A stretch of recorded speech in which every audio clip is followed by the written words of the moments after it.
ये दिल्ली का चमचमाता हुआ उत्तराखंड सदन है। आप देखिए दीवारें एकदम चमचमा रही हैं, बिल्कुल सफ़ेद नया रंग रोगन पेंट किया हुआ है, बिल्कुल चमचमाता हुआ उत्तराखंड सदन। हालांकि आज कहानी उत्तराखंड सदन की नहीं है, जो कहानी है वो भी आपको बताएंगे। घर से दूर एक घर, सुंदर उत्तराखंड, सुरम्य उत्तराखंड। उत्तराखंड के 5000 से ज़्यादा होम स्टे आपकी प्रतीक्षा में है। प्रधानमंत्री नरेंद्र मोदी के साथ राज्य के मुख्यमंत्री पुष्कर सिंह धामी का ये बैनर भी लगा हुआ है और ये पूरा उत्तराखंड सदन एकदम चमचमा रहा है। लगता है कि राज्य भी इसी तरीके से चमचमा रहा होगा, लेकिन हकीकत ये नहीं है। राज्य के स्कूलों की बहुत बुरी स्थिति है, ना केवल उत्तराखंड की बल्कि उत्तर प्रदेश जो बगल का राज्य है, जहां से अलग होकर उत्तराखंड बना था, वहां के स्कूलों की भी बहुत बुरी स्थिति है। और हजारों स्कूल, हजारों सरकारी स्कूल अब बंद किए जा रहे हैं। क्यों बंद किए जा रहे हैं, कैसे बंद किए जा रहे हैं, कौन है जिम्मेदार, कौन इसके लिए, सरकारें किस हद तक जिम्मेदार हैं, और जो गरीब बच्चे इन स्कूलों में पढ़ते थे, स्कूलों के बंद होने के बाद उन पर क्या असर पड़ेगा, इन सब मुद्दों पर आइए आपको लेकर के चलते हैं अशोक अग्रवाल के पास। उनसे बात करेंगे इन सभी मुद्दों पर।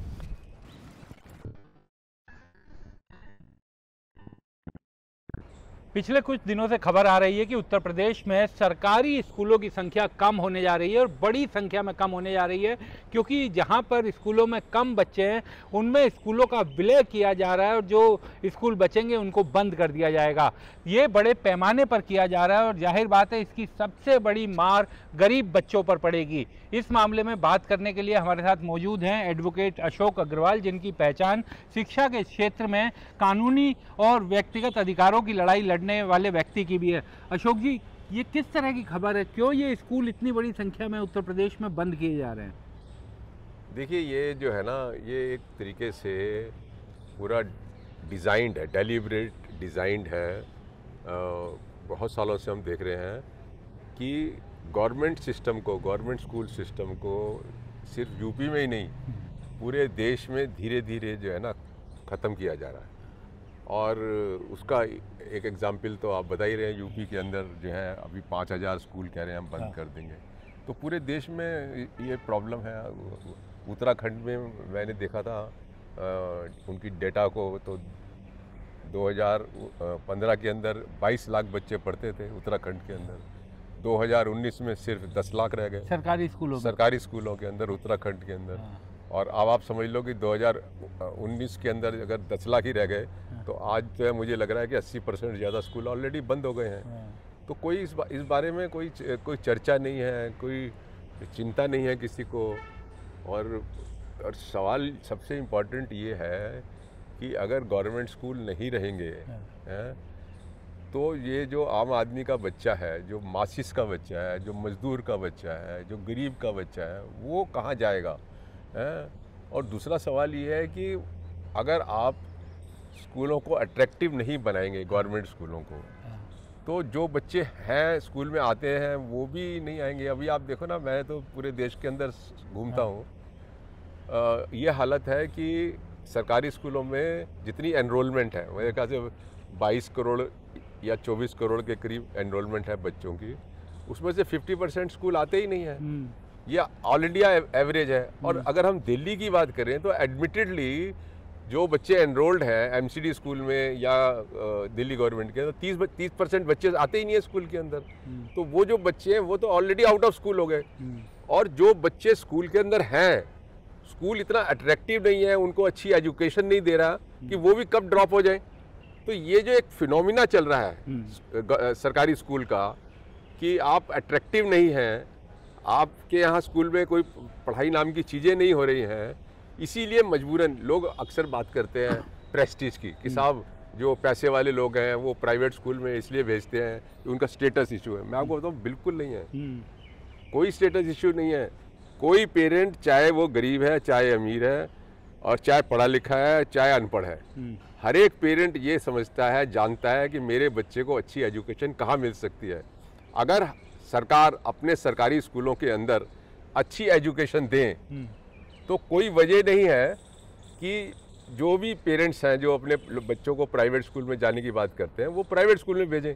और आप देखो ना, सबसे बड़ी तो मतलब दुख की बात ये है कि सरकारी स्कूलों के अंदर जो टीचर हैं और जो स्कूलों को रन कर रहे हैं एडमिनिस्ट्रेशन, अगर स्कूल अच्छी तरीके से परफॉर्म कर रहे होते तो वो अपने बच्चों को प्राइवेट स्कूल में क्यों भेजते।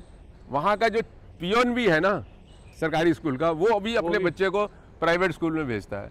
तो सर सबसे बड़ा कारण क्या नज़र आता है? ऐसा तो है नहीं कि बच्चे की आबादी कम हो गई है, बच्चे कम हो रहे हैं पढ़ने के लिए, तो ये उत्तर प्रदेश जो कह रही है सरकार कि स्कूलों में बच्चों की संख्या कम हो रही है, इस कारण हम ये विलय कर रहे हैं, तो ये कारण तो समझ में नहीं आता, क्योंकि प्राइवेट स्कूल खूब खुल रहे हैं उत्तर प्रदेश में और वो सब चल भी खूब रहे हैं।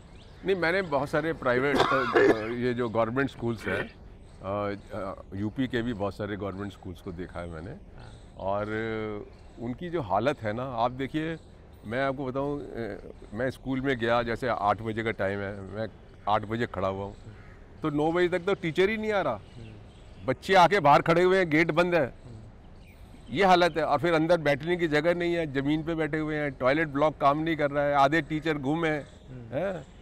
तो अभी और ये सब फिनोमिना सारी जगह है, मतलब फरीदाबाद, मैं बिहार की बात बताऊं अगर आपको, बिहार के मुजफ्फरपुर में मैं एक स्कूल में गया जिसके अंदर एक क्लास में 166 बच्चे एनरोल्ड हैं, 8वीं क्लास के, सिर्फ 4 लड़कियां बैठी हुई हैं। दिल्ली के अंदर, दिल्ली के गवर्नमेंट स्कूल में भी रिसेंटली 118 बच्चे हैं एनरोल्ड, सिर्फ 20 बच्चे बैठे हुए हैं क्लासरूम में। तो मतलब जो प्रॉब्लम ये है, ये प्रॉब्लम इसलिए है कि जो ये स्कूल चला रही है सरकार, जो सरकारें स्कूल चला रही है ना, वो इस पे कोई इन्वेस्टमेंट नहीं करना चाहते। पीछे लास्ट टाइम आपके साथ हमने नूह की भी बात करी थी, क्या हालत है वहाँ पर। तो ये जो गवर्नमेंट्स है ना, एक्चुअली में ये सरकारी स्कूलों में कोई इन्वेस्टमेंट नहीं करना चाहती। 10 लाख से भी ज़्यादा टीचर्स की पोस्टें वेकेंट हैं, और मैंने देखा अक्सर जिस स्कूल में भी चले जाओ, आधे टीचर जो है ना वो होते ही नहीं है। अभी मैं कहा नोएडा के एक स्कूल में गया था, तो वो उसमें 6 टीचर्स, नहीं नोएडा नहीं, फरीदाबाद के स्कूल में मैं गया था वहाँ अभी रिसेंटली, तो 6 टीचर प्राइमरी स्कूल में होने चाहिए थे, लेकिन 6 टीचर पोस्टेड हैं, लेकिन सिर्फ 2 टीचर हैं, 4 टीचर छुट्टी पे गए हुए हैं। और एक क्लासरूम में जो खाना बनाती है मिड डे मील वर्कर, एक क्लास वो ले रही थी बैठकर उसके अंदर। और जब मैं, मजेदार ये हुआ, जब मैं क्लासरूम में घुसा तो वो डंडा उसके हाथ में था, कुर्सी में बैठी हुई थी, क्लास चल रही थी। तो मैंने कहा आप क्लास ले रही हैं, आप क्या है, टीचर हैं आप? कह नहीं, मैं तो खाना बनाती हूँ, इनका मिड डे मील। फिर मैंने कहा आप कुछ पढ़ी लिखी है? कहने लगी मैं 10वीं क्लास हूँ। मैंने कहा चलो ये तो अच्छा है, कम से कम 10वीं क्लास की है। तो मैंने बच्चों से क्लैपिंग भी करा दी उसकी कि भाई चलो एक टीचर आपको पढ़ा रही है। लेकिन बट ये दृश्य तो बड़ा दुखदाई है ना। तो अशोक सर, कारण क्या, क्यों नहीं सरकारें इन्वेस्ट करना चाहती? अगर सरकार इन्वेस्ट करेगी तो स्कूल अच्छे बनेंगे, ज़्यादा से ज़्यादा लोग इनमें अपने बच्चों को पढ़ाएंगे। और प्राइवेट, क्योंकि सरकारी के बगल में ही हमने देखा है प्राइवेट खुलता है, उसमें बहुत बच्चे जाते हैं। और ये भी एक रिपोर्ट में पढ़ रहा था किसी अखबार में, दैनिक अखबार में, कि ज़्यादातर जो प्राइवेट स्कूल हैं उत्तर प्रदेश में, उनके मालिक भी राजनेता हैं, पॉलिटिशियंस हैं अलग अलग राजनीतिक दलों में, और सत्ताधारी दल में बहुत सारे ऐसे पॉलिटिशियन हैं जिनके स्कूल वहाँ पर चल रहे हैं। ये तो बात सच है कि अधिकतर जो स्कूल हैं वो कहीं ना कहीं पॉलिटिशियन के हैं या पॉलिटिशियन के रिलेशंस में हैं, या जो बिजनेसमैन है वो उसके साथ उसका अपना कुछ लेन देन है। तो वो तो है ही, वो प्रॉब्लम तो है, लेकिन वो प्रॉब्लम खुद में बहुत रेलिवेंट नहीं है। प्रॉब्लम ये है कि जो सरकार की जो पॉलिसी है, रियल सेंस में जो पॉलिसी है वो ये है कि ये जो मासिस के बच्चे हैं ना, इनको हमें एजुकेशन नहीं देनी है। क्यों नहीं देनी है? इसलिए कि अगर ये देंगे तो ये फिर हमारे बच्चों को जो अपॉर्चुनिटी मिलेगी उसको अफेक्ट करेगी। तो वो जो सीमांतवाद का जो है ना, फ्यूडल सिस्टम, वो प्रैक्टिकली रिफ्लेक्ट करता है यहाँ पे। और आप देखिए ना, जो आउट ऑफ स्कूल चिल्ड्रन है, चाइल्ड लेबर है, उसकी संख्या बहुत ज़्यादा बढ़ गई है, बहुत ज़्यादा बढ़ गई है। तो ये शो करता है कि भाई आप उनको एजुकेशन नहीं देना चाहते। और आपको एक चीज़ बताता हूँ, ये रिवर्सेबल है जो आप कह रहे हो ना कि प्राइवेट स्कूल खुल रहे हैं, बच्चे प्राइवेट स्कूल में जा रहे हैं, गवर्नमेंट स्कूल से भी निकल के जा रहे हैं, ये रिवर्सेबल भी है। मैंने कई साल पहले देखा था यहीं दिल्ली के एक इलाके के अंदर कि एक MCD स्कूल बना। एमसीडी स्कूल के अंदर बहुत अच्छा स्कूल बना, उसमें म्यूजिक रूम था, उसमें ये था वो था, मतलब तो जो पास पड़ोस का जो प्राइवेट स्कूल के बच्चे थे ना वो सारे के सारे उस स्कूल के अंदर आ गए। और नॉर्थ ईस्ट के अंदर ये एक बहुत फिनोमिना है नॉर्थ ईस्ट के अंदर कि जब टीचर रहते हैं सरकारी स्कूल के अंदर तो बच्चे आ जाते हैं, और जब टीचर नहीं रहते तो वो वहां से निकल के प्राइवेट स्कूल में चले जाते हैं। ये कॉमन फिनोमिना है नॉर्थ ईस्ट के अंदर। अच्छा, तो आप देखिए ना कि अगर आप पूरा इंफ्रास्ट्रक्चर देंगे, आप मॉनिटरिंग करेंगे, अब अगर 6 टीचर हैं स्कूल के अंदर और सिर्फ 2 ही टीचर आ रही हैं, तो क्या सरकार की जिम्मेदारी नहीं है कि आप सब्स्टिट्यूट बेसिस के ऊपर 4 टीचर और उस वक्त दे दीजिए। अब एक लॉन्ग लीव पे चली गई है, एक स्टडी लीव पे चली गई 2 साल के लिए, तो अब 2 साल वो पोस्ट खाली रहेगी। तो ये जो गैर जिम्मेदाराना एटीट्यूड है ना, वो प्रॉब्लम है। अब आपको एक चीज़ और बताता हूँ कि अगर मैं बोलता हूँ कि हिंदुस्तान के सारे जो गवर्नमेंट स्कूल है ना, उनका आप स्टैंडर्ड केंद्रीय विद्यालय के बराबर कर दीजिए, तो अगले 48 घंटे के अंदर जो पेरेंट अपने बच्चों को प्राइवेट स्कूल में भेजते हैं ना, उसका 50% वो लोग विड्रॉ करके केंद्रीय विद्यालय में ले आएंगे। लेकिन केंद्रीय विद्यालय में हर एक को एडमिशन मिलता है क्या? नहीं मिलता है, तो सिर्फ वो लिमिटेड है। तो जो इन्होंने मॉडल स्कूल और अभी PM Shri school, CM Shri school है, इस तरीके के नाम रख के जो है ना, वो सिर्फ लिमिटेड लोगों को कैटर करते हैं और जो मास है वो इग्नोर हो जाता है। तो जब तक आप सब लोगों को अच्छा एजुकेशन नहीं देंगे, अब जैसे डिसेबल्ड बच्चे हैं देश के अंदर, कम से कम 10% डिसेबल्ड लोग होते हैं। आप 3 करोड़ 2 करोड़ बच्चे लगा लीजिए डिसेबल्ड बच्चे जो स्कूल की एज के हैं, स्कूल में है कहाँ? और जो स्कूल में होते हैं वो ड्रॉप आउट हो जाते हैं कि कोई उनको देखने के लिए नहीं है, स्पेशल एजुकेटर्स नहीं है आपके पास, आपके पास उनके लिए स्पेशल टॉयलेट्स नहीं है। आपने नूहू का देखा था कि वो जो गर्ल्स स्कूल था, वो जो स्कूल था CBSE से एफिलिएटेड स्कूल था, उसका जो टॉयलेट ब्लॉक था जो गर्ल्स का था, वो ऐसा था कि बच्चे जाते ही नहीं थे और कहते, उन्होंने कहा कि हम तो जब हमें आता है तो हम घर चले जाते हैं।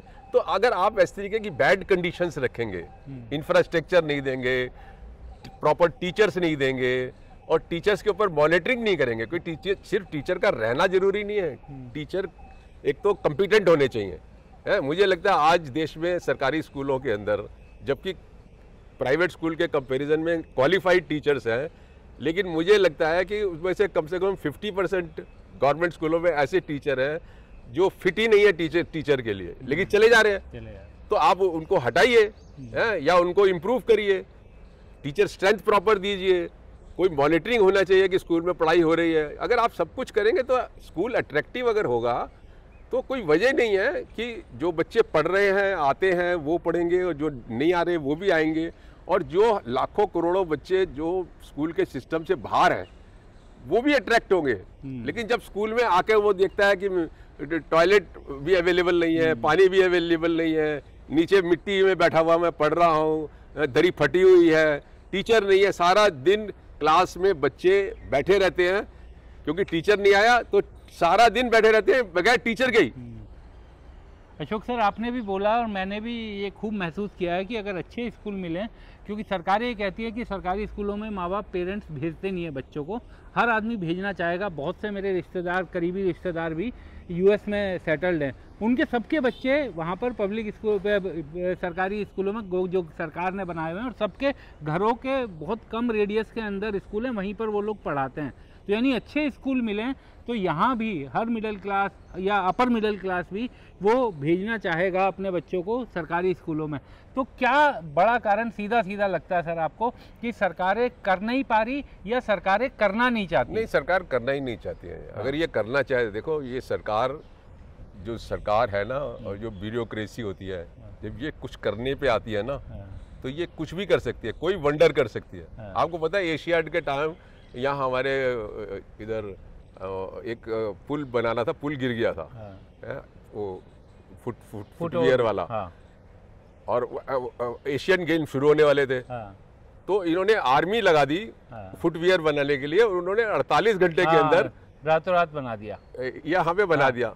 तो मेरी समझ ये है कि अगर ये लोग करना चाहे ना, तो गवर्नमेंट सिस्टम इतना एफिशिएंट होता है, अगर करना चाहे तो कुछ भी कर सकते हैं। लेकिन रियलिटी ये है कि ये गवर्नमेंट स्कूल्स में इनका कोई इंटरेस्ट नहीं है। गवर्नमेंट स्कूल में जो बच्चे हैं, अब देखो आज की तारीख में देखो वही शेड्यूल्ड कास्ट, शेड्यूल्ड ट्राइब और बहुत ही गरीब किस्म के बच्चे हैं आपको मिलेंगे हैं, जो जरा सा भी अफोर्ड कर सकता है वो वहाँ होता नहीं है, उनके अपने बच्चे होते नहीं हैं, तो उनका कोई इंटरेस्ट नहीं है, कोई दर्द नहीं है, कोई इंटरेस्ट नहीं है, कोई ऐसा कोई उनके बारे में नहीं फीलिंग नहीं है कि भाई ये। और आप एक चीज़ देखिए, अगर इतना बड़ा संख्या जो करोड़ों में है, वो बच्चे अगर पढ़ेंगे नहीं तो हमारा देश पढ़ा लिखा होगा क्या? अनपढ़ ही रहेगा ये देश। दिल्ली में बड़े पैमाने पर झुग्गियां टूट रही हैं, तो इन झुग्गियों के बच्चे सरकारी स्कूलों में जाते होंगे सर ज़्यादातर, क्योंकि आप तो बहुत झुग्गियों में भी काम करते हैं बच्चों के बीच जा करके, तो क्या दिल्ली में भी ये ऐसी स्थिति आ सकती है क्या सर? दिल्ली में भी ये मुझे लग रहा है कुछ क्राइसिस आएंगे, क्राइसिस इन द सेंस ही आएंगे। कुछ बच्चे हमारे ऐसे भी हैं जो प्राइवेट स्कूल के अंदर EWS में भी जाते हैं, झुग्गी वाले, ऐसे भी कुछ परसेंटेज है, लेकिन लार्जर परसेंटेज वही है जो सरकारी स्कूलों में जाते हैं। तो जहाँ भी झुग्गियाँ टूटी हैं वहाँ पे इमीडिएटली जो है एनरोलमेंट कम हो जाएगा, कुछ तो इधर उधर किराए पर रहेंगे, वो तो शायद कंटिन्यू रहेंगे, लेकिन बहुत सारा बच्चा जो गांव चला जाएगा, उसका एम्प्लॉयमेंट का तो जो होगा, लेकिन जो बच्चों की एजुकेशन है वो इंटरप्ट होगी। तो मुझे लग रहा है कि बच्चे जो है ना सफ़र करेंगे। एक्चुअली में जब भी इस तरीके के क्लाइमिटीज़ होती हैं तो सबसे ज़्यादा जो है ना वो बच्चे सफ़र करते हैं।